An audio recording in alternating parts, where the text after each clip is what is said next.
welcome again to Mission Alive. I think there's one thing that everybody likes. Everybody likes a surprise. Everybody likes something that happens in our life and gives us a surprise, makes us happy. Oh, a surprise. Everybody loves a surprise. Every day God gives us a surprise when the sun comes up. Oh, look at it. Every evening God gives us a surprise when the sun goes down, like the sunset behind me, or the sunrise, whatever it is. Our God is a God of surprises, just like we have so many surprises in our life. Just this week I had a very pleasant surprise. A parcel came for me, a very big parcel. And the thing was, it had no name on it. It just had Our Lady of the Sacred Convent, Kensington. But then it did have the name of the person who sent it. And the name was Jennifer Large. Jennifer Large is my niece. So it was for me. And I opened it. And in it, there were some very lovely tops, some very lovely jumpers. This one is one of them. I like it very much, and it's very lovely and warm. I was really happy with that surprise. And everybody said, "Oh, what's in the parcel? It looks a big one." So I opened it in front of others and we shared out what was in it. Some lovely tea towels for us to work on, to make into hand towels. These lovely jumpers that she sent me, and some beautiful cards. A surprise. Jesus showed us that God is a God of surprises. He was always surprising people himself. One day he said to his disciples, "What were you fellows talking about on the road yesterday?" They were surprised. They were surprised in not a really good way, because what had they been talking about? They'd been arguing about who was the best, who was the top, Peter or John or Philip or James or Andrew. Andrew and John, they were the ones that found Jesus first. So maybe they should be the most important. What about James and John? They were brothers. What about Peter and Andrew? They were brothers. What about Thomas? He was a tax collector. He knew all about mathematics and things like that.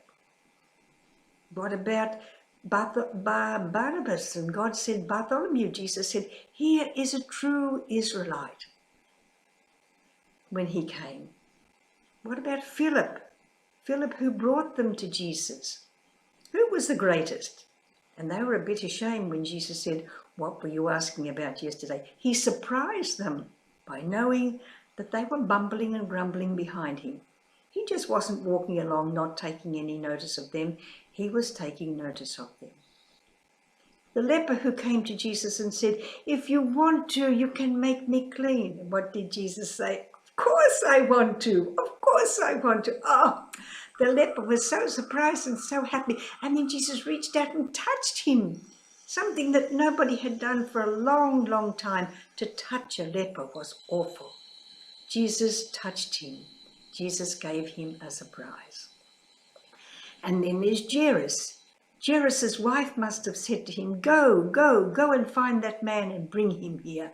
Our daughter is dying. Our daughter is very, very sick." Jairus wasn't really pleased to go, because he was an official in the synagogue. And many of times he told Jesus, "Don't come here. Don't come here on a Sabbath working your miracles. Work your miracles on the other day." And now he had to go and ask this man to come and help him. But because he loved his little girl, he wanted her, he went. And he knelt down in front of Jesus and he said, "My little girl is sick." Jesus said, "I will come." Oh, Jairus was so surprised. He was almost sure that Jesus would say, "Not you. You won't let me into your synagogue to help the people. You go and help your little daughter." But he didn't. He said, "I will come." Then the Roman centurion. Jesus didn't come for the Romans. He came for the Jewish people. He was going to send his apostles to the other people, to the Romans and the Greeks and all the other pagans. That was their work. His work was the Jewish people.